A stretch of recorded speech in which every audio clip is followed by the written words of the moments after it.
Boa tarde e bem-vindo de nossa sessão live de Curaçao Medical Center. Camina a botar a oportunidade de escutar de nos expertos e receber perguntas. Man Gibbs, jefe de comunicação de Curaçao Medical Center. O tema de hoje é fertilidade. Qual é tópico que talanta hobby pergunta, inseguridade e hobby bia medo. Por motivo aqui, nós invitamos expertos para vir dar uma explicação e dar e oportunidade para fazer pergunta.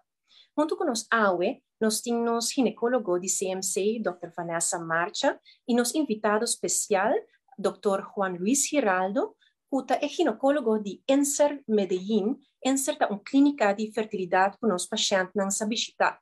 Se você tem pergunta, escreve essa aqui na seção de comments ou também vou mandar-nos mensagem no nosso inbox de Facebook. E lo me passa do aqui com os expertos na final da apresentação.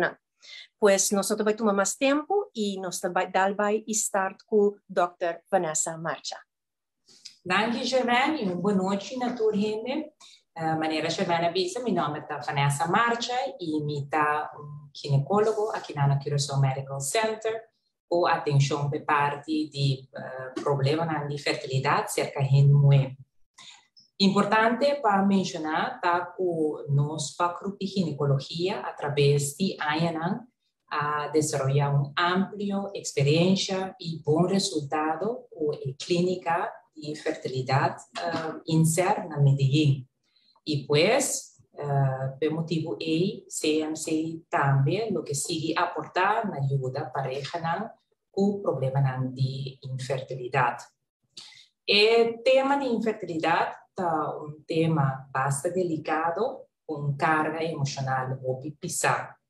E por motivo aí, para nós, é um honor para brevemente por explicar tocante de o tema aqui e dona está na casa oportunidade para fazer pergunta tocante de tema aqui.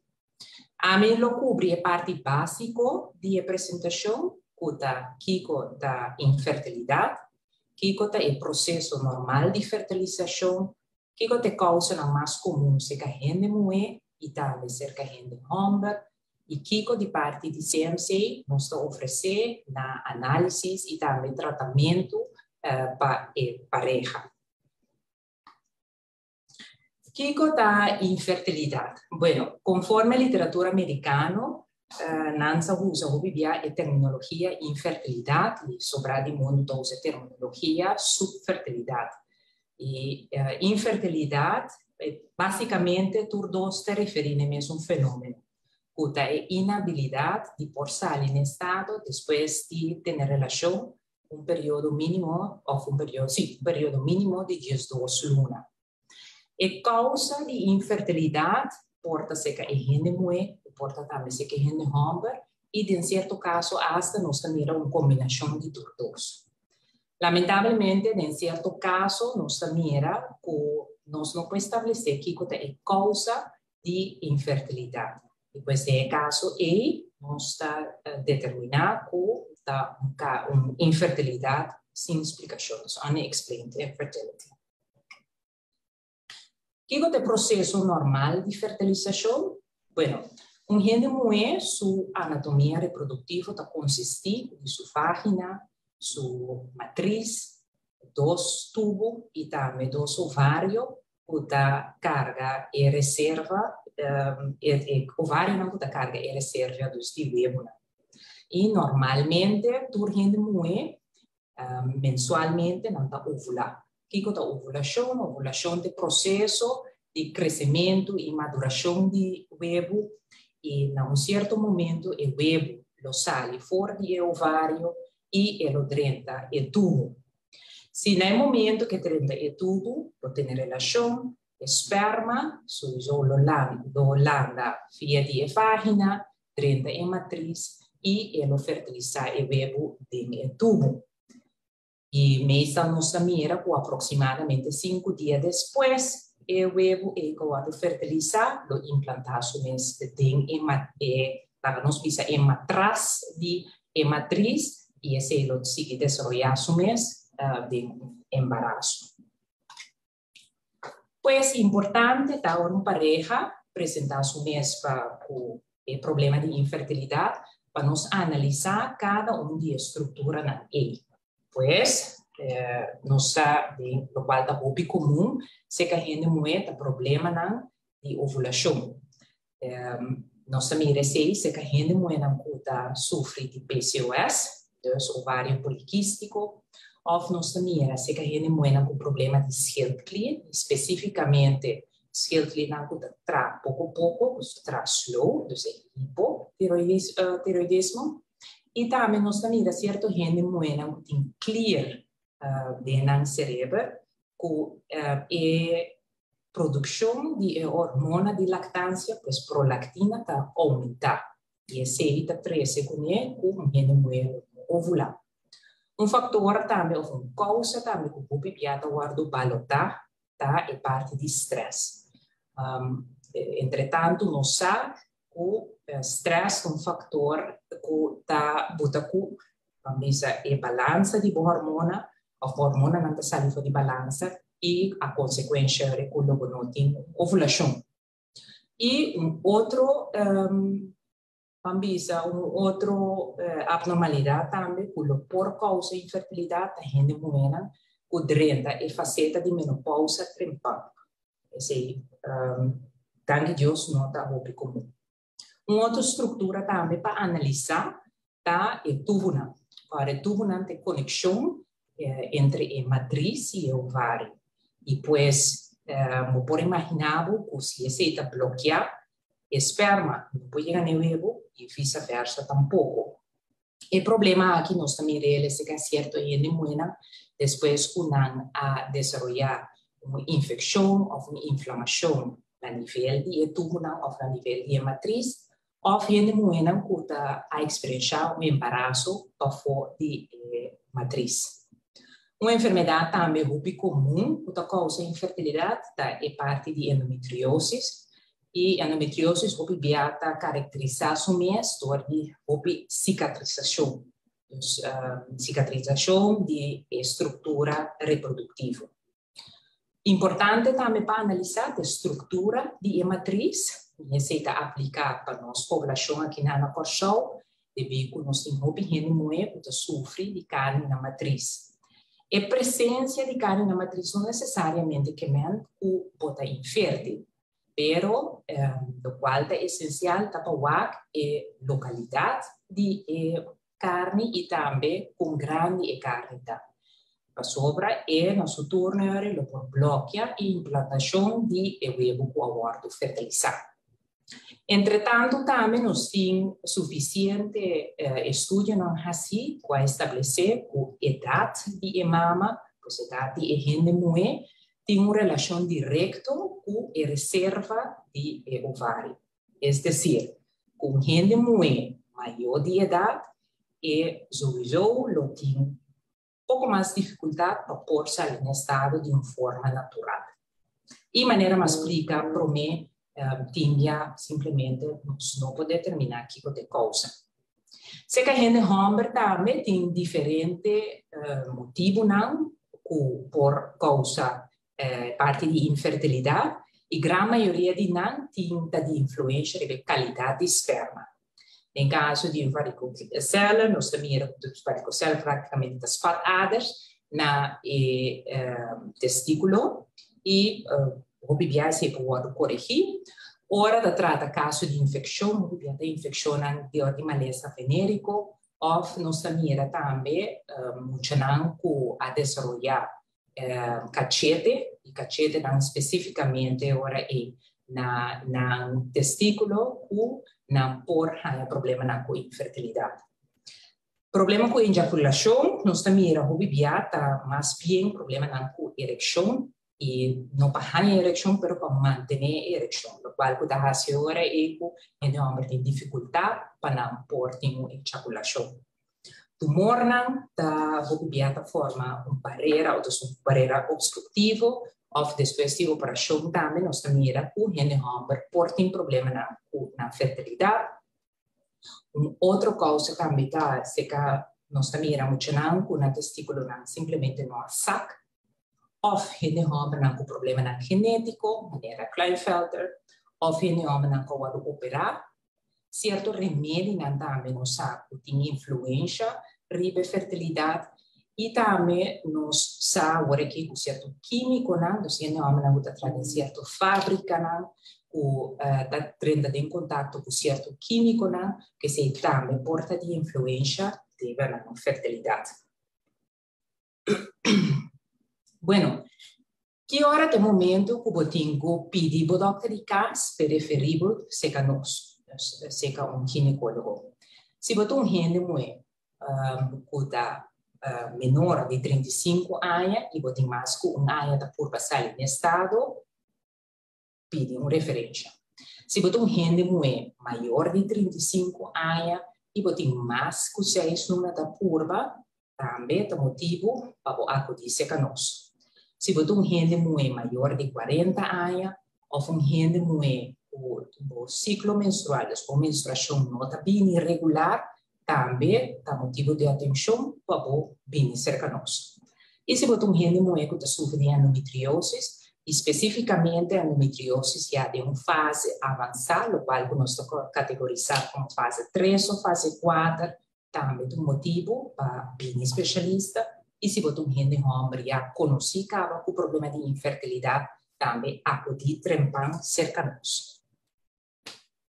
Uma vez cerca nós começamos o processo de avaliação, e o processo de avaliação está consistir de perguntar a parte de história médica, o qual é importante, o qual nos que trata, se tem passado, se você sofre de qualquer maleza, se tem passado por a hora de operar, se você usa remédios, se você é alérgico a algo, se você sai em estado, com o processo de parto abaixo, etc.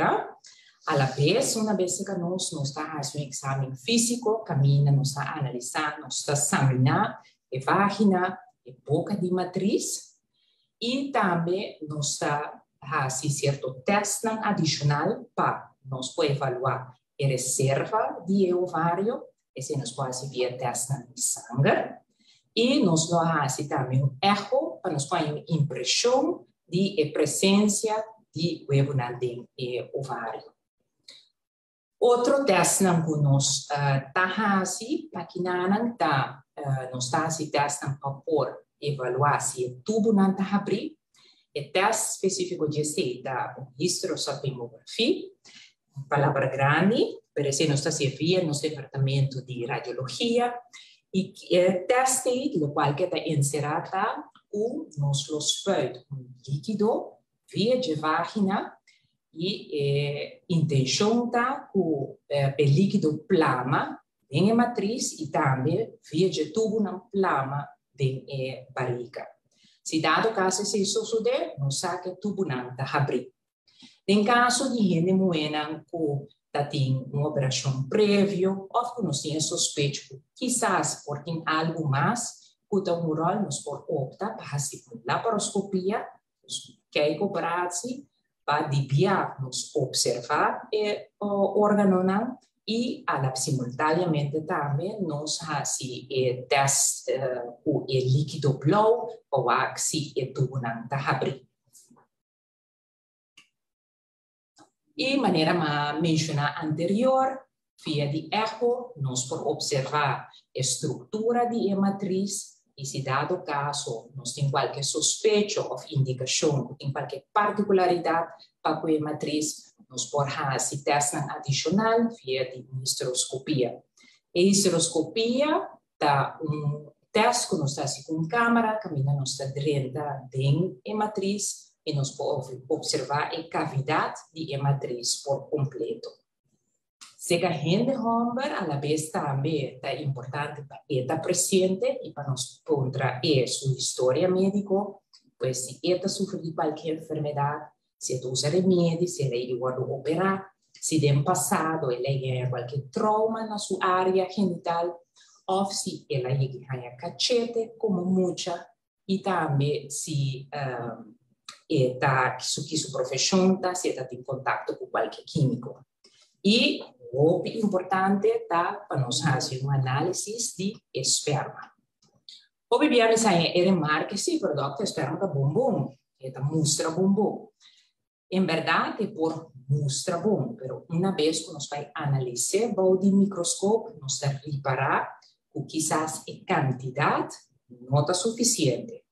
A batalha de esperma para chegar ao ovo está forte, pois, apesar de ser importante, a quantidade também está de certo nível.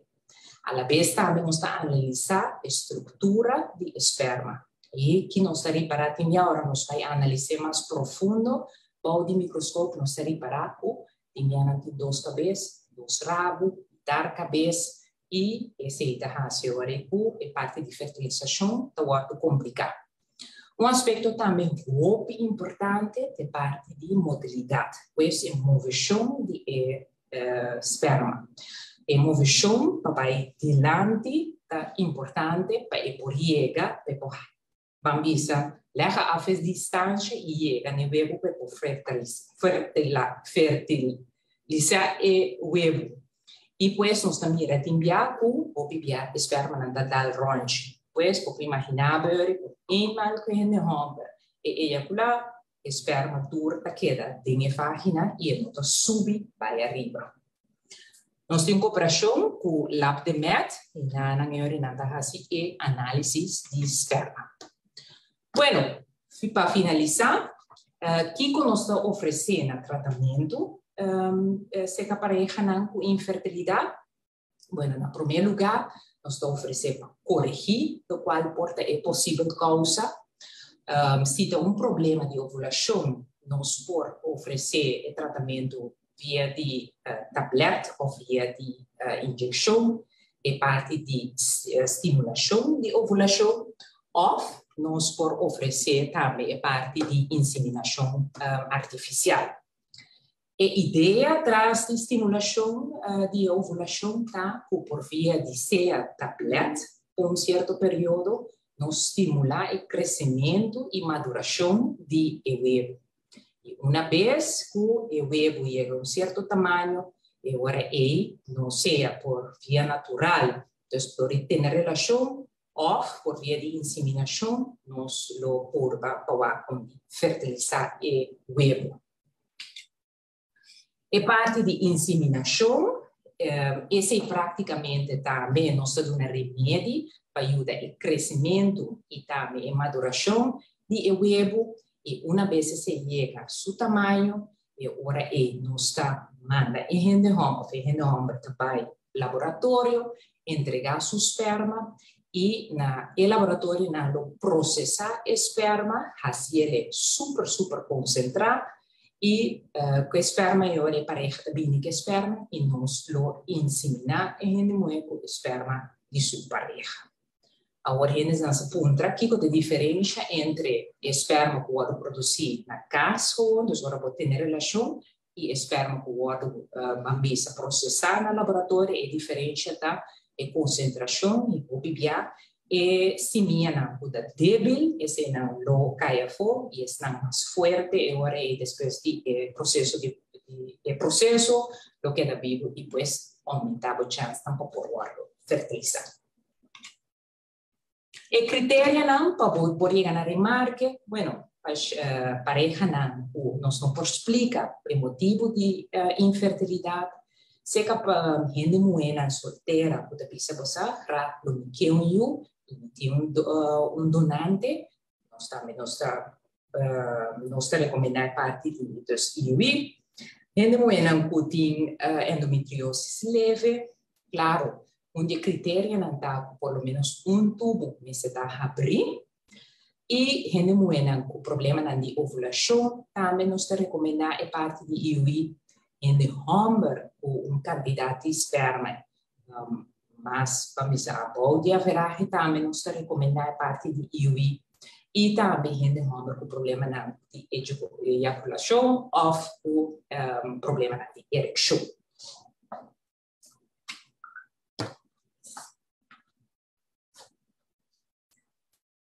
E agora que me dá passa a palavra, professora Germaine Lazer, me dá passa a palavra para o meu colega, Dr. Juan Luis Giraldo.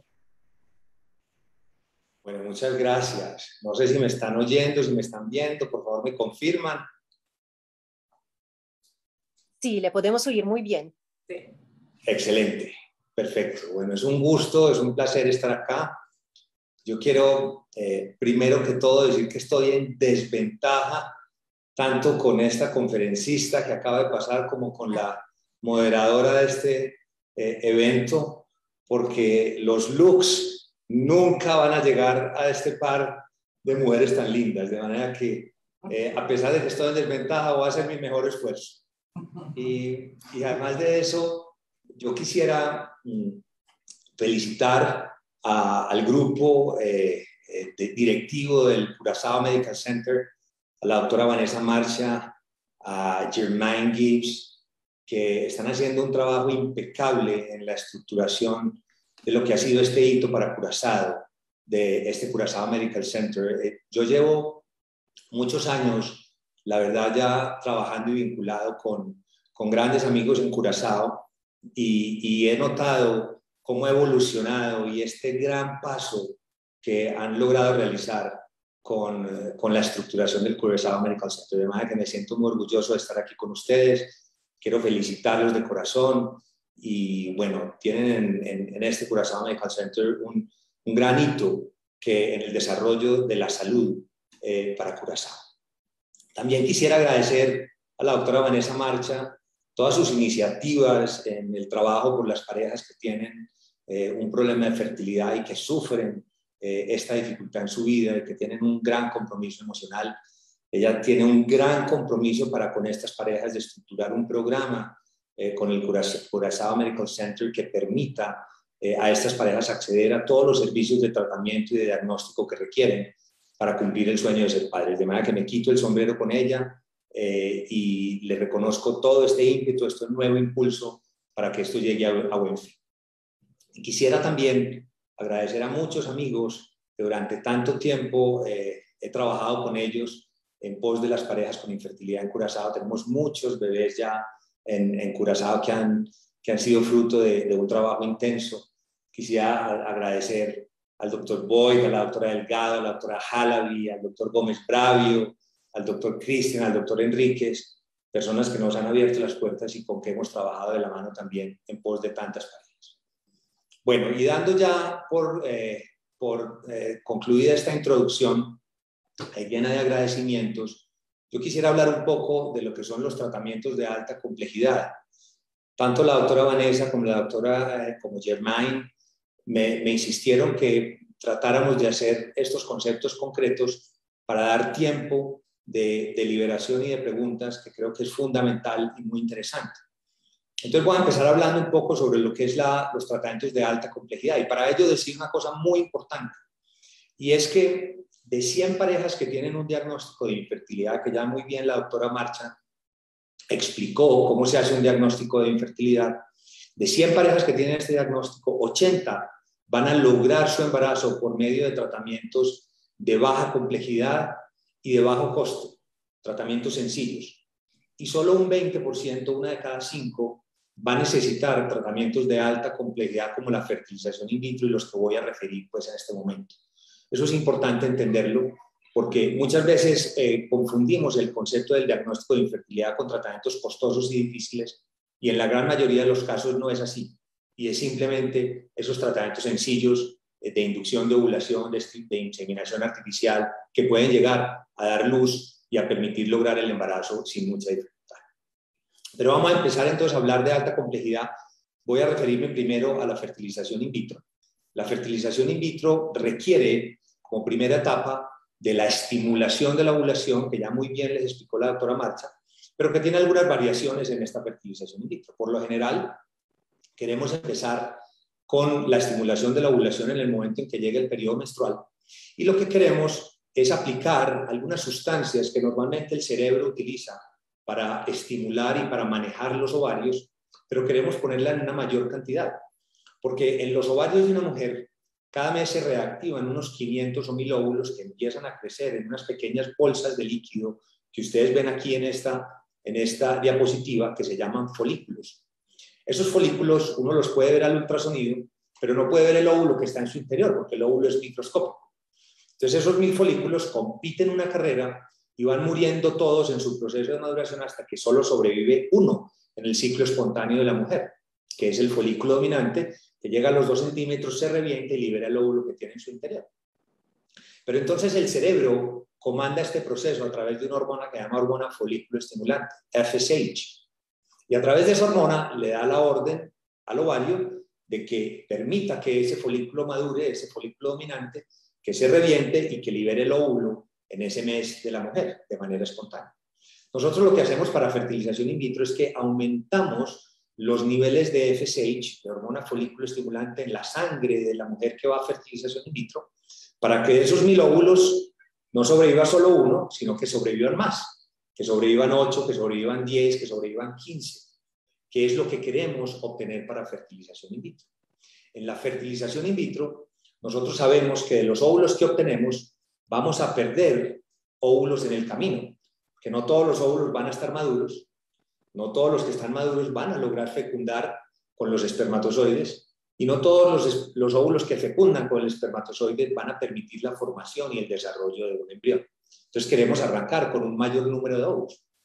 Entonces para eso administramos generalmente hormona folículo estimulante desde el principio del ciclo, y esta administración se toma en promedio unos 9 o 10 días, y hacemos durante esos 9 o 10 días monitoreo con ecografía para identificar cómo van creciendo los folículos y en qué momento los folículos llegan a cierto tamaño, porque es ese tamaño de los folículos el que nos indica indirectamente cómo es la madurez de los óvulos que están incluidos en ellos. Entonces aquí ustedes ven, perdón, me devuelvo, ustedes ven, no sé si mi mouse está funcionando y si se ve, pero ustedes ven cómo los folículos van creciendo, ¿sí? Y se van haciendo más grandes, y en determinado momento nosotros debemos introducir un segundo medicamento que nosotros llamamos antagonistas de la GnRH, que es un medicamento que evita que esos folículos se revienten y liberen los óvulos antes de que nosotros vamos a capturarlos. Entonces, la primera parte de la estimulación de la ovulación es ese estímulo del ovario para que haya muchos folículos en desarrollo y llegar hasta el momento donde esos folículos tienen en promedio, los más grandes, unos 18 milímetros. Ahí sabemos que los óvulos en su interior están maduros. Eso nos toma, como les digo, en promedio unos 9 o 10 días. Cuando llega este proceso y vemos un ovario como el que están viendo aquí, que cada uno de estos en distinto color es un folículo, entonces probablemente esos óvulos están maduros y necesitamos programar la aspiración de los óvulos. Pasemos la siguiente, por favor. Entonces aquí, en esta diapositiva, vemos el proceso de aspiración de los óvulos. Ese proceso es un proceso que se realiza por medio de ultrasonido transvaginal. Y ese ultrasonido transvaginal nos permite a la sonda transvaginal del ecógrafo, del ultrasonido, ponerle una guía y a través de esa guía introducir una pequeña aguja. Y esa pequeña aguja está conectada a un sistema cerrado que va a un tubo de ensayo, como lo ven ahí en esa diapositiva, en este punto, y introducimos la sonda transvaginal, por ahí introducimos la aguja, y aquí en esta imagen ecográfica vemos cómo podemos a través de la pared de la vagina entrar con la aguja a los ovarios, a cada uno de esos folículos, a cada una de esas bolsitas llenas de líquido donde están los óvulos, y aspiramos el líquido de cada uno de esos folículos y ese líquido va al tubo de ensayo. Ese es un procedimiento que nos toma más o menos unos 10 minutos, lo hacemos bajo sedación, la paciente no siente absolutamente nada porque está dormida, y después de 10 minutos ya hemos aspirado todos los folículos, hemos obtenido todo el líquido de esas bolsitas donde crecieron los óvulos, y la paciente se despierta, se recupera de la sedación durante unos 20-30 minutos y puede ir a su hotel o a su casa. Ese líquido que obtuvimos, entonces lo enviamos al laboratorio para que pasemos la filmina, por favor. Perfecto. Y en el laboratorio se van a poner el líquido en unos platos de Petri, en unos platos de laboratorio. Y en los platos de laboratorio se van a buscar los óvulos.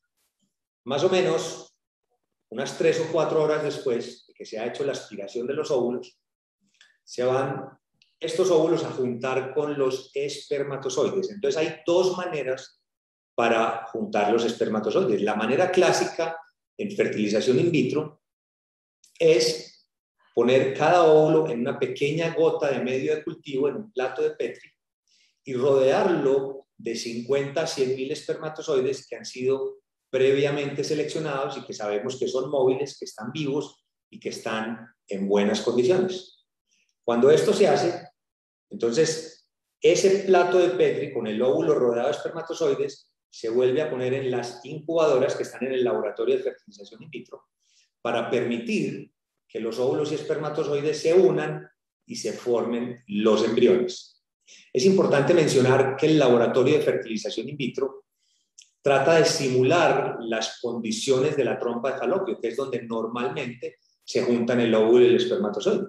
Entonces, el líquido, el medio de cultivo donde están los óvulos es exactamente igual al líquido que hay dentro de la trompa de falopio. La temperatura es la misma, el pH es el mismo, la concentración de luz es la misma. Entonces, estos óvulos y espermatozoides se ponen en las incubadoras y 18 horas más tarde se extraen de las incubadoras para ver cuántos de los óvulos fecundaron. Entonces, aquí vemos un óvulo con signos de fecundación. El primer recuadro, ustedes ven un óvulo y en ese óvulo ven dos núcleos que se llaman pronúcleos.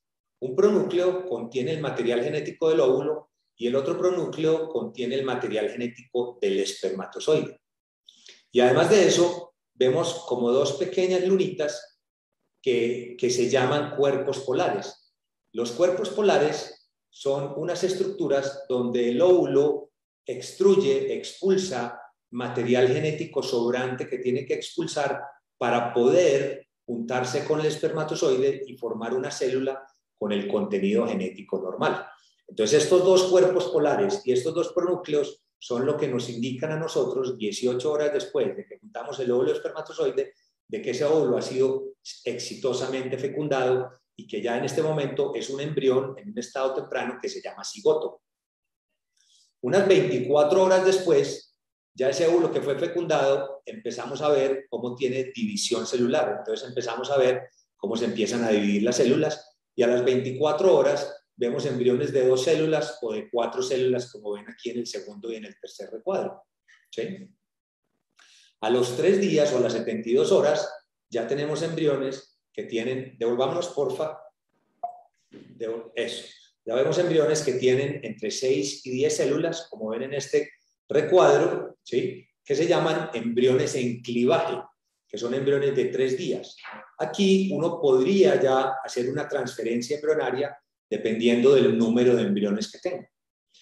Al 4.º día, los embriones en el laboratorio, estando en las incubadoras, hacen algo que se llama compactación. Entonces aquí vemos cómo las células se adhieren unas a otras y forman una estructura que se llama mórula, que generalmente es la condición del embrión en el 4.º día. Y al 5.º día, ya el embrión se divide en 2 grupos de células. Este grupo de células que ven en su interior, que se llama masa celular interna, que son las células que van a formar el feto, y este grupo de células que ustedes ven en la periferia del embrión, que se llaman masa celular externa, que van a formar la placenta. Este embrión de 5 días se llama blastocisto y este es generalmente el día en que vamos a hacer la transferencia embrionaria. Pasemos, por favor, la diapositiva. Entonces, aquí vemos lo que es el proceso de transferencia embrionaria en la fertilización in vitro. Entonces, ya sabemos cómo es la primera parte, que es la estimulación de la ovulación, donde estimulamos esos ovarios para que sobrevivan más óvulos, maduren más óvulos, que nos toma unos 9 y 10 días, comenzando a partir del 2.º o 3.er día del periodo menstrual. Ya vimos lo que es la aspiración de los óvulos, que es un procedimiento que hacemos por vía transvaginal, con ayuda del ultrasonido. Ya vimos lo que es el desarrollo del embrión en el laboratorio por medio de fertilización in vitro convencional. Y aquí vemos lo que es la transferencia embrionaria. Entonces, la transferencia embrionaria es un procedimiento relativamente sencillo que ya no requiere sedación, como lo requiere la aspiración de los óvulos, la captación de los óvulos. Es un procedimiento donde la única molestia es el espéculo vaginal, que genera un poco de presión. La paciente va a tener su vejiga llena, como lo ven aquí en la ecografía. Esto negro es la vejiga, ¿sí? Recuerden, lo negro en la ecografía es líquido, y aquí vemos el útero, ¿sí? Entonces la vejiga llena nos va a permitir, primero, tener una mejor visualización del útero por ecografía transabdominal, para nosotros guiarnos sobre el punto exacto donde vamos a transferir el embrión. Y segundo, va a enderezar un poco el útero para que el catéter pase un poco más fácil, ¿cierto? Esas son las dos funciones de tener la vejiga llena.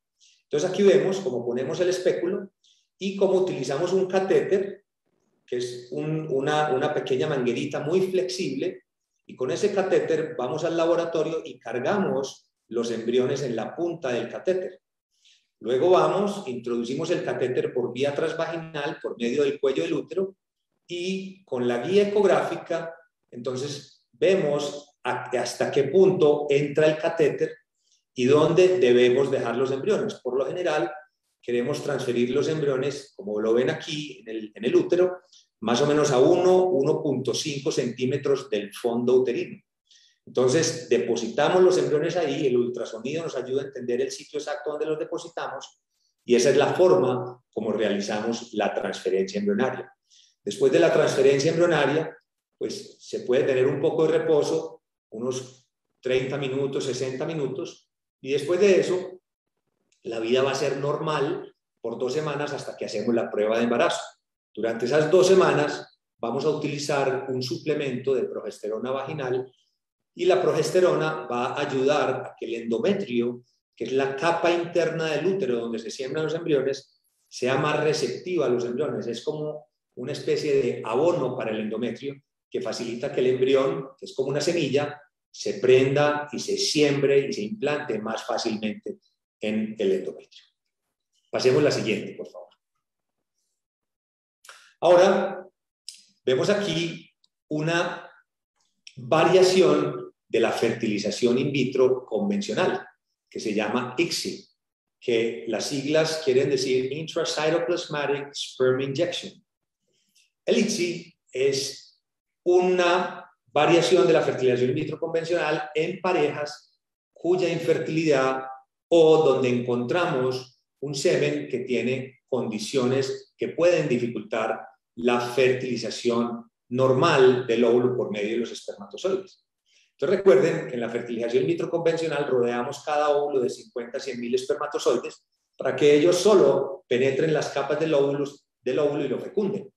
Pero aquí vamos a estar en condiciones donde el semen tiene o muy poca movilidad, o hay muy pocos espermatozoides, o la forma de los espermatozoides está alterada. Entonces eso les va a dificultar incluso fecundar el óvulo estando en contacto muy cercano con él.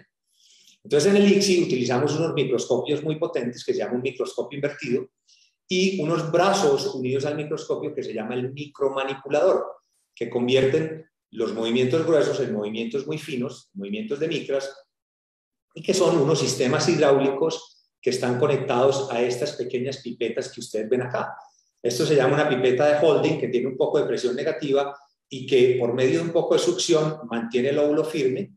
Y esto se llama una pipeta de inyección, que lo que hace es, aquí la vemos, toma este espermatozoide, en esa pipeta solo cabe el espermatozoide, y teniendo el óvulo fijo con la pipeta de Holding, inyecta el espermatozoide, como lo ven acá, dentro del óvulo. Entonces es una intracytoplasmatic sperm injection, y es una variación de la fertilización in vitro convencional, donde podemos obtener unos porcentajes de fecundación de los óvulos muy similares a los porcentajes que da la fertilización in vitro convencional, pero cuando el semen está bien. Aquí, con sémenes en condiciones mucho más complejas, logramos esas mismas tasas de fecundación a pesar de esas condiciones del semen. Pasemos la diapositiva. Bueno, también hay algunos casos donde hay hombres que tienen algo que nosotros llamamos azoospermia. La azoospermia es cuando el semen eyaculado no tiene espermatozoides. Entonces puede haber 2 causas de azoospermia. Como lo ven aquí, este es el testículo y esto es el epidídimo, que es una manguera enrollada donde el espermatozoide madura. Entonces el espermatozoide es producido en el testículo y luego pasa al epidídimo. Y en todo el trayecto del epidídimo, que es como una manguera enrollada, el espermatozoide va madurando, va desarrollando su cola y va obteniendo movilidad. Y luego el epidídimo desemboca en una cosa que se llama conducto deferente, que transporta los espermatozoides hasta unas glándulas que se llaman la próstata y las vesículas seminales, que producen el plasma seminal, el líquido del semen. Entonces ahí se juntan espermatozoides, plasma seminal, y eso, por el conducto deferente, va a la uretra, que es lo que lleva la orina desde la vejiga para ser expulsada por el pene, y el conducto deferente entonces lleva el semen a la uretra y por eso hay eyaculación. Pero en ocasiones el conducto deferente está obstruido, por ejemplo, cuando se hace una vasectomía. Cuando se hace una vasectomía en un hombre para planificar, se corta el conducto deferente. Entonces ese hombre sigue eyaculando semen, pero es solo plasma seminal sin espermatozoides. Entonces, cuando el conducto deferente está obstruido, que también puede obstruirse por otras razones como infecciones, entonces lo llamamos una azoospermia obstructiva. Sale plasma seminal, sale semen, pero sin espermatozoides porque hay obstrucción. Pero también puede haber azoospermia no obstructiva o azoospermia secretora, donde no hay obstrucción, pero no hay una adecuada producción de espermatozoides en el testículo. Entonces, en esos hombres, uno puede, para hacer una fertilización in vitro, ir previamente y aspirar espermatozoides directamente del epidídimo. Hay dos maneras de hacerlo. Una manera, con una jeringa a través de la piel del escroto, se trata de ubicar el epidídimo y se trata de aspirar espermatozoides. O la otra manera es una técnica microquirúrgica donde se abre una pequeña incisión en el escroto, se expone el epidídimo y se aspiran directamente con visualización directa del epidídimo, que frecuentemente es una manera menos traumática incluso de lograrlo que la aspiración percutánea, que la aspiración con aguja o a través del escroto, porque esa es un poco más a ciegas. O si de esa manera no se logran encontrar espermatozoides del epidídimo, uno puede entrar y tomar una pequeña biopsia testicular, pasarla al laboratorio al lado donde están los biólogos, ellos buscan ahí los espermatozoides y si se obtienen espermatozoides de esta manera, se pueden congelar para utilizar más adelante y en una fertilización in vitro y poder, por medio de ICSI, inyección intraendoplasmática de espermatozoides, fecundar los óvulos y lograr la formación de los embriones. Pasemos a la siguiente. Hay otra técnica añadida a la fertilización in vitro que se llama el diagnóstico genético preimplantación. Y el diagnóstico genético preimplantación consiste en que cuando nosotros cultivamos los embriones en fertilización in vitro hasta el día 5 y tenemos un blastocisto, recuerden, la masa celular interna va a formar el feto y la masa celular externa va a formar la placenta, podemos tomar una biopsia de las células de la masa celular externa, de las que van a formar la placenta. Y esa biopsia podemos hacerle un análisis genético para identificar cuáles de los embriones son genéticamente normales y cuáles no, para transferir al útero en un ciclo subsecuente solo embriones genéticamente normales.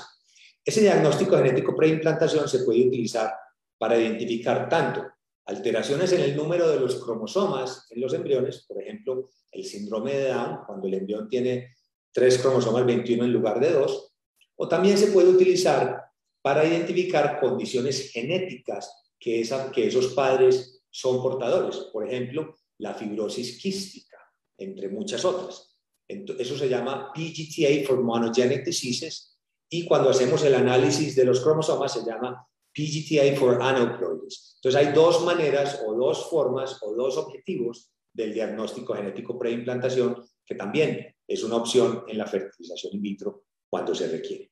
Pasemos a la siguiente.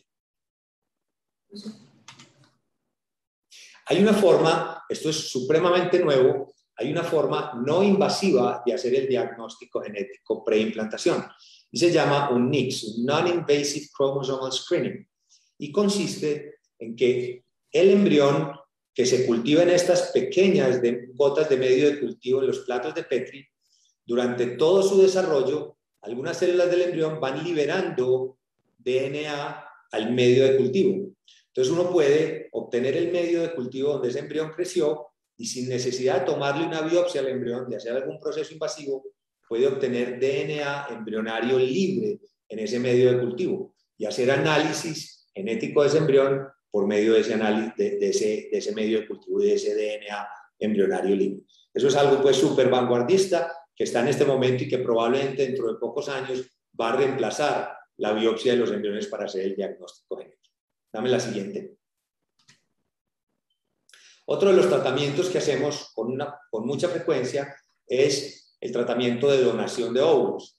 Como todos sabemos, como lo explicó ahorita la doctora Vanessa, los ovarios tienen o nacen con una reserva definitiva o definida o limitada de óvulos. Los hombres producimos espermatozoides nuevos todos los días de la vida. El espermatozoide más viejo de un hombre tiene 80 días, pero las mujeres solamente producen óvulos hasta el 5º mes de vida fetal y los ovarios guardan esos óvulos para gastárselos durante la vida reproductiva que empieza cuando esa mujer empieza a tener periodos menstruales y termina cuando llega la menopausia. Entonces el número de óvulos en la mujer se va acabando. No solamente el número, sino que también disminuye la calidad. Sin embargo, el útero en la mujer no envejece tan rápidamente como el ovario. El útero en la mujer envejece al mismo ritmo de la mujer. Entonces, por eso, el útero es receptivo a un embarazo hasta edades muy avanzadas. Entonces, muchas mujeres o no tienen óvulos porque les han extraído sus ovarios o porque ya han llegado a la menopausia o porque han hecho una menopausia temprana o no logran formar embriones que tengan suficiente calidad para generar un embarazo porque ya la calidad de sus óvulos está disminuida. Esas mujeres pueden optar por un tratamiento con donación de óvulos, donde previo al tratamiento se ha seleccionado una donante que tenga sus mismas características físicas, que es una mujer de 29 años o menos, que ha sido estudiada desde todo punto de vista familiar, personal, ginecológico, físico, infeccioso, psicológico, genético y que es supremamente sana. De esa mujer que tenga características físicas similares se obtienen óvulos, se llevan al laboratorio, se fecundan con los espermatozoides de esa pareja, se forman embriones y esos embriones son transferidos al útero de esa mujer que requiere la donación de óvulos, que ha sido previamente preparado con estrógenos y progesterona para estar receptivo a esos embriones. Embriones que llegan allí al día 5 y que tienen una altísima posibilidad de implantarse y de generar un embarazo con muy pocas posibilidades de perderse y con muy pocas posibilidades de tener alteraciones genéticas, porque son óvulos de edad muy joven. Ese es otro de los tratamientos que podemos ofrecer y que es uno de los tratamientos en fertilidad más eficientes. Dame la siguiente. También existe la posibilidad de hacer tratamientos con útero subrogado o con maternidad sustituta. Este tipo de tratamiento se realiza en mujeres que por algún motivo o no tienen útero porque nacieron sin útero o porque tuvieron que ser llevadas a cirugía para extraerles su útero por alguna patología, o mujeres que no pueden llevar su embarazo porque tienen alguna patología, alguna enfermedad sobreagregada. Por decir algo, patologías cardiovasculares, cardiologías renales, hipertensiones muy severas, donde el embarazo sería muy riesgoso para esa mujer. Otro grupo de mujeres cuyo útero ha tenido patologías muy importantes que ya no le permite recibir un embrión y que ese embrión se implante exitosamente. Entonces, en ese caso, a esas mujeres podemos extraerles óvulos, fecundarlos con los espermatozoides de su pareja y conseguir una madre sustituta que puede ser una familiar de ella o otra persona que tenga buenas condiciones físicas, que tenga bajo riesgo para enfrentar un embarazo, y esa otra mujer se le ha preparado su útero previamente para que esté receptiva a los embriones y se puede transferir esos embriones en ese útero para que esa mujer lleve el embarazo para la madre genética y que en el momento del parto entregue ese bebé a la madre genética. Esa es la maternidad subrogada. Dame la siguiente. Y finalmente, me gustaría hablar de un concepto que es muy importante hoy en día, que se llama Fertility Preservation, que es preservar la fertilidad. Hasta hace poco, los óvulos no podían criopreservarse, porque no toleraban bien la criopreservación, porque la criopreservación se basaba en convertir las células en hielo. Y el hielo, pues con el agua dentro de la célula se expande y daña la célula, y además de eso forma cristales dentro de la célula que dañan, que tienen espículas, que tienen puntas y que dañan los órganos dentro de la célula. Entonces los óvulos, como tenían tanta agua, la célula más grande del cuerpo, al congelarse, formaban mucho hielo y no podían sobrevivir una vez se descongelaban. Pero hoy en día no criopreservamos las células formando hielo, sino que las criopreservamos formando vidrio. Entonces ya no hay expansión y ya no hay formación de esos cristales puntudos. Entonces los óvulos hoy en día pueden criopreservarse por medio de la vitrificación. Tienen una altísima probabilidad de sobrevivir después de ser desvitrificados. Entonces, esta tecnología la utilizamos en principio para preservar la fertilidad de mujeres principalmente con condiciones médicas como cáncer, que iban a ser sometidas a tratamientos como la quimioterapia o la radioterapia y que iban a necesitar de este tipo de opciones que acaban con la reserva de óvulos en los ovarios de la mujer. Sin embargo, eso dio rápidamente tránsito a que muchas mujeres que simple y llanamente no querían o querían dilatar un poco su maternidad y que eran conscientes de que la edad tenía unas implicaciones en cuanto a la salud de sus óvulos y a la posibilidad de lograr su maternidad, definieron empezar a criopreservar sus óvulos para preservar su fertilidad. Entonces, hoy en día, criopreservamos óvulos, embriones o semen para preservar la fertilidad de personas que van a ser sometidas a tratamientos que dañan los óvulos o los espermatozoides, o mujeres que quieren dilatar su maternidad por algún motivo profesional, familiar, personal, entre muchos otros. Ese también es una de las opciones. Dame la siguiente. Entonces, este es un poco lo que hoy en día uno puede ofrecer en cuanto a posibilidades de embarazo. Esto es fertilización in vitro a grandes rasgos en mujeres por debajo de los 35 años. Estas son las tasas que tenemos en INSER, más o menos un 44% de embarazo en mujeres menores de 35 años. En mujeres de 35 a 38 años se mantiene más o menos ese porcentaje. En mujeres entre 38 y 40 se disminuye un poco a 34%, en mujeres mayores de 40 baja un poco a 25%, y obviamente después de los 40 años cada vez esa tasa de embarazo va a ser menor y es posible que tengan que recurrir con mayor frecuencia a tratamientos como la donación de óvulos. Dame la siguiente. Y en la donación de óvulos, a grandes rasgos, ya es un tratamiento edad independiente. Las posibilidades de tener un bebé nacido vivo por tratamiento son casi del 50% por cada intento. De manera que es un tratamiento supremamente eficiente y muy importante. No es edad dependiente y disminuye no solo el riesgo de tener una pérdida temprana del embarazo espontánea, sino también la posibilidad de tener bebés con alteraciones genéticas. Dame la siguiente.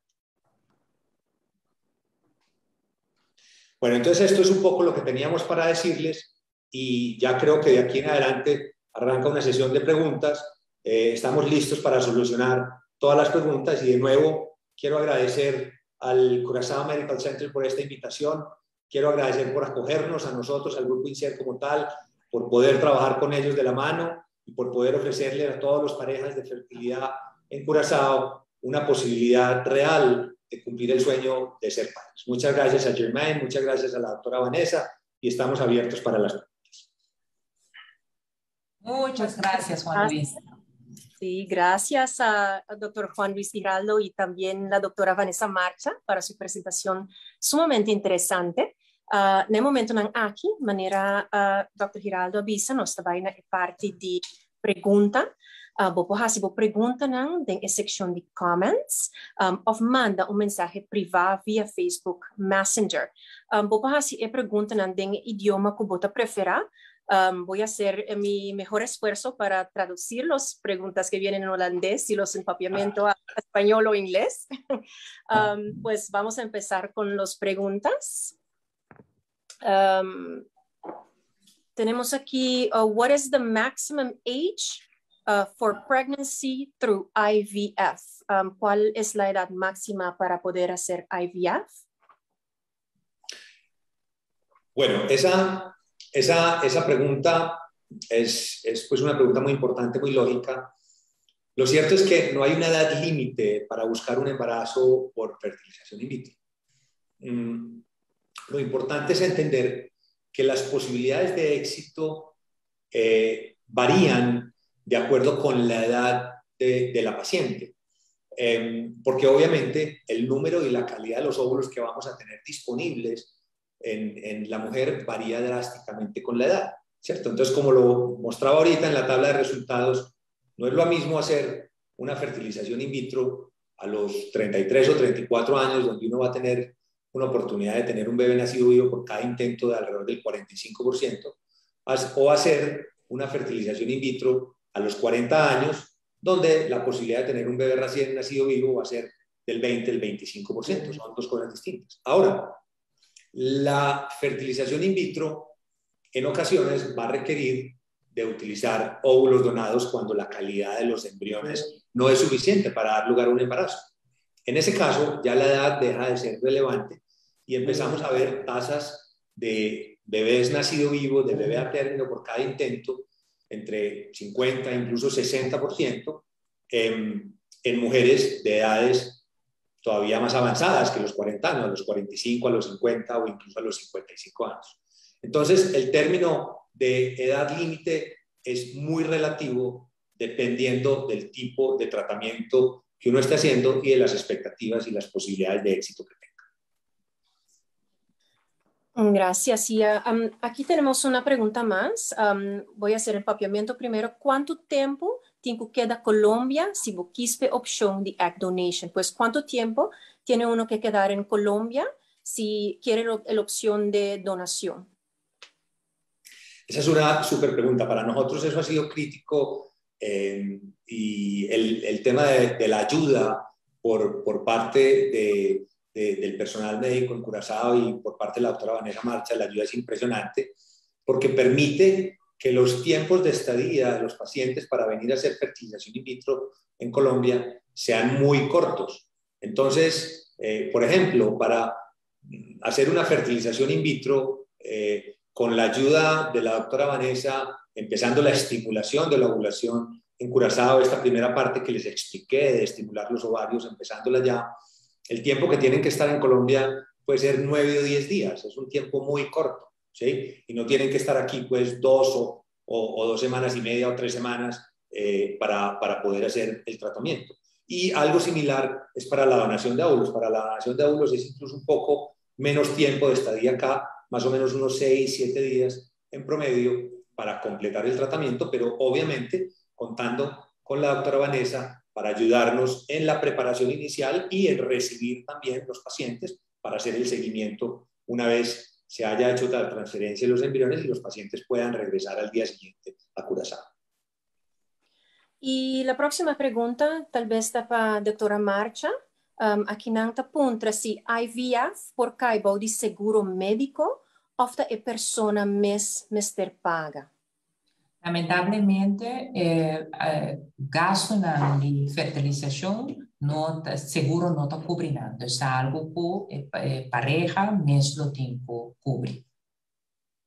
Ok. Más pregunta, nos están dando pregunta. Hay muchas preguntas aquí por Facebook. Na onda mi por hasi aquí na Corso.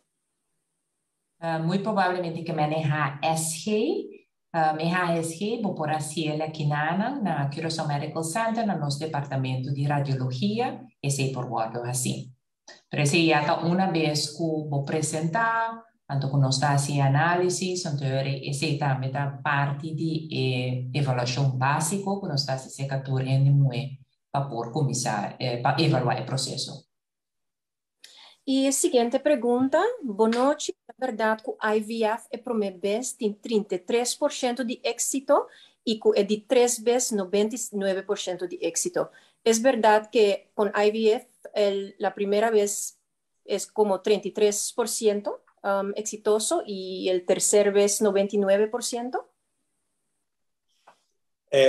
Es muy importante entender cuáles son las posibilidades por fertilización in vitro. Cada pareja tiene una posibilidad de éxito diferente de acuerdo a sus condiciones, de acuerdo a la edad de la mujer, de acuerdo a las condiciones del útero, de acuerdo a las condiciones del semen, de acuerdo a los antecedentes obstétricos que tenga de la historia reproductiva de esa pareja. Entonces es muy importante para cada pareja hacer un análisis particular antes de entrar en un tratamiento de fertilización in vitro sobre cuáles son sus posibilidades de éxito reales, individualizadas para ellos. Ahora, lo importante es concebir que la fertilización in vitro es un tratamiento que no es infalible.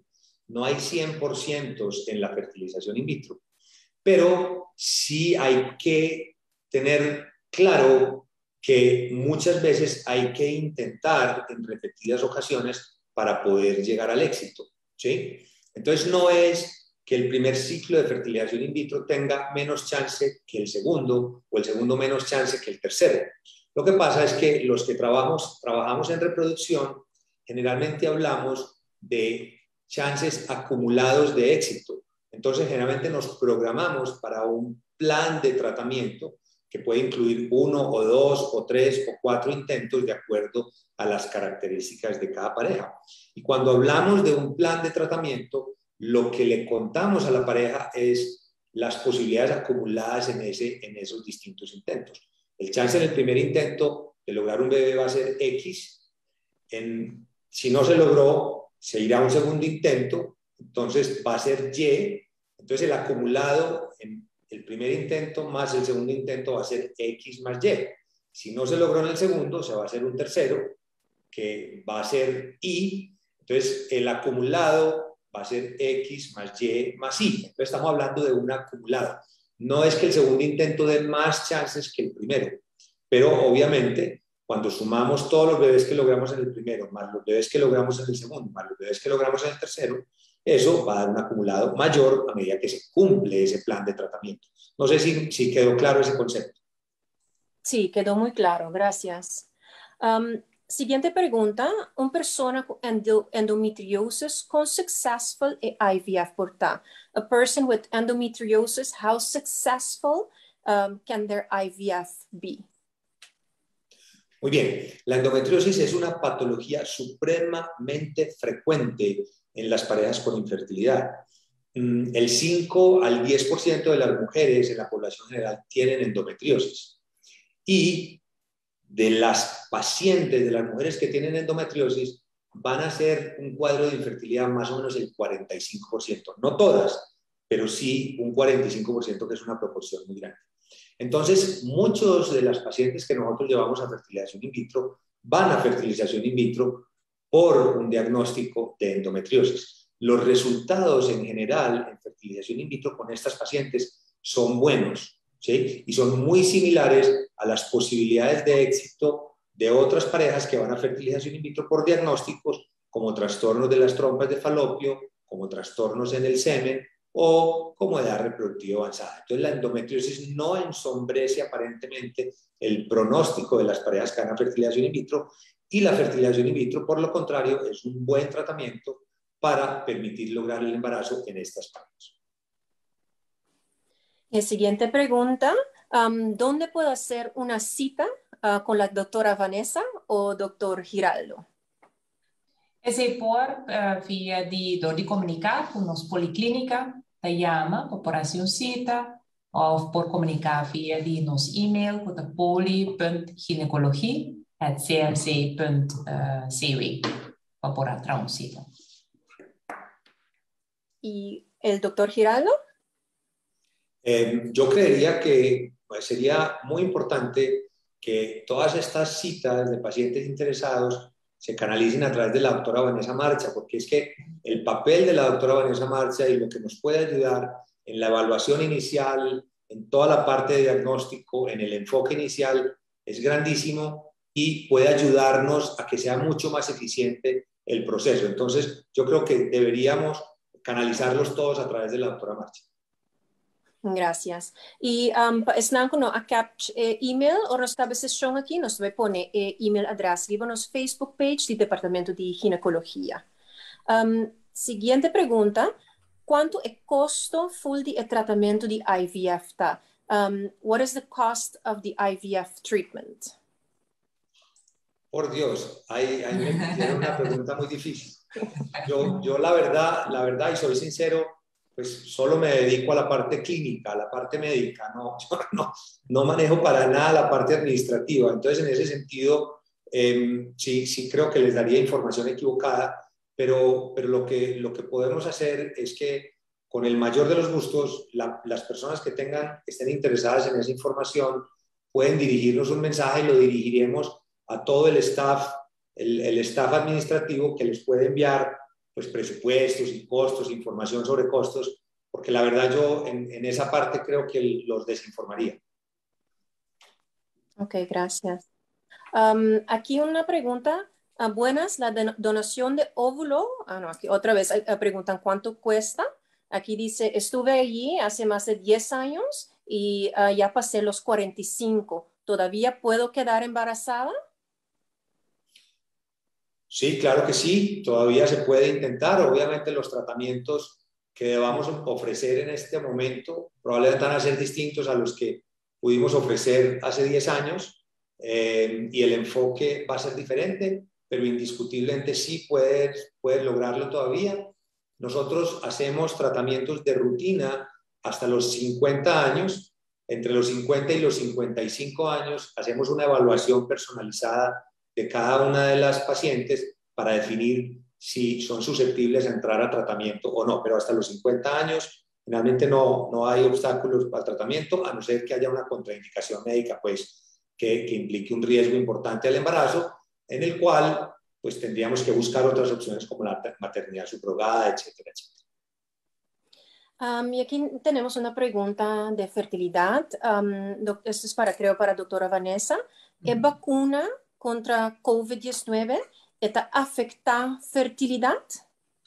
No. Testineleo nos notin mabisa di lo qual conosca e vacuna al contrario è una protección y nos notin ninguna evidencia que esta tiene efecto ribe parte de fertilidad. Pero seguro nos recomendación para tomar e vacuna contra el COVID. Y la siguiente pregunta, ¿tiene recomendación qué tipo de suplemento por tuma para la chance para salir en estado aumenta? Can you recommend any supplements to increase your chances to get pregnant? Bueno, yo creo que hay una cosa muy importante y es la siguiente. Toda mujer que va a buscar un embarazo debe tomar ácido fólico, ¿sí? El ácido fólico no es que aumente las posibilidades de lograr el embarazo, pero sí disminuye la posibilidad de que el bebé, producto de ese embarazo, tenga malformaciones de algo que nosotros llamamos el tubo neural. El tubo neural es una estructura en el embrión que da origen a toda la estructura del cráneo y de la columna. Entonces, al tomar ácido fólico, se disminuyen la posibilidad de malformaciones en el cráneo y en la columna. Ahora, suplementos vitamínicos que aumenten la fertilidad, ustedes van a encontrar muchísimos en Google, ¿sí? La verdad es que la evidencia sobre esos suplementos vitamínicos es limitada y uno debería corregir los niveles de vitamina D, pero si hay deficiencia de vitamina D, o debería utilizar un L-carnitina, que es un aminoácido para mejorar la movilidad de los espermatozoides, pero si hay un trastorno en la movilidad de los espermatozoides. O podría utilizar antioxidantes como la coenzima Q10 o como la vitamina E en caso de que haya una alteración en la forma de los espermatozoides. Entonces hay como algunas indicaciones de algunos suplementos en algunos casos en particular. O utilizar DHEA en pacientes que tienen respuesta ovárica muy disminuida. Entonces yo no soy amigo de recomendar suplementos para la fertilidad en general. Yo creo que hay algunos que sirven, pero de acuerdo a cada caso en particular de los pacientes. Gracias. Y aquí un comentario, un saludo con mucho cariño para el doctor Giraldo. INSER Medellín, un equipo sumamente profesional y dedicado con sus pacientes, junto al doctor Boyd también. Viene de Janet Etienne. Muchas gracias, Janet. Un abrazo enorme. Y tenemos muchas preguntas, pero nos quedan último 3 preguntas, ¿no? Pues no se pasa los tiempo un rato así, ¿no? Y la pregunta está, ya luna mi abai advent ina bisami ku ay nang ni CMC tahasi estudio pawak pipa nang pasi tahasi dopi dolo. Esa kita verdad? Si vos no tahasiele, seguro te cubri esa aquí. Creo que eso es para la doctora Vanessa. Pipa nang pipa nang kutasio pidolo? Ito skibia kinang wak e pipa nang pasi tahasi hopi dolo. No sé precis que te refieres por tata no te... Sí. Quizás teste tubuna, lo cual como explica para nos evaluar si tubuna está abrir, el teste un teste en verdad doloroso. Ese es seguro, un teste que nos está ofreciendo aquí na CMC, pues señora seguro está welcome para venir para nos por para nos por referir para hacer teste aquí na. Pero seguro un teste muy incómodo. Ok. Nós temos último 2 perguntas, né? Depois de quanto tratamento de IUI, por queda na estado? After how many IUI treatments can you become pregnant? Bom, generalmente nos está recomendado para así entre 3 para 6, pero claro, turta depende también de factores como, por ejemplo, por edad y también lo cual como está padecer de lleno, puede ser causa y motivo para que como está así IUI. Si dado caso tu mujer de 38 años y ahora nos está consultando para como quiera nos hace cantidad limitada de IUI y para por hacer IVF más libre de bico por chance para de éxito mucho más grande. Pero si tú una pareja de 30 años y me ahora lo por opta para hacer más tratamiento de IUI. Y una última pregunta. Este es para el doctor Giraldo. ¿Cuánto tiempo puede preservar los óvulos después de un tratamiento? Sí, los óvulos, cuando los criopreservamos, están en nitrógeno líquido a menos 196 grados centígrados bajo cero. A esa temperatura, todos los procesos metabólicos de una célula están detenidos. De manera que no hay un límite de tiempo en que uno pueda preservar los óvulos o no. Uno puede perder óvulos en el momento de la desvitrificación. Entonces, siempre existe un riesgo de que se pierdan los óvulos. Pero es por el proceso de desvitrificación como tal. Realmente la sobrevida de los óvulos es más o menos un 85% de ellos. Uno puede perder hasta un 15% de óvulos en la desvitrificación. Pero ese riesgo de pérdida no depende del tiempo que hayan estado criopreservados, sino de que depende del proceso de desvitrificación como tal. Entonces puede ser un mes, puede ser un año, puede ser 5, puede ser 10. No hay un límite establecido para la criopreservación de los óvulos. Muchísimas gracias, pues no se llegan a final. Danke na Dr. Vanessa Marcha y muchísimas gracias al Dr. Giraldo para estar con nosotros hoy. Y claro también un danke un día más na Abo a conectar con nosotros y danke por tu pregunta na Kubusang Amanda. Queda sigue nos página de Facebook para recibir última información de CMC y más de sesión en live con los expertos.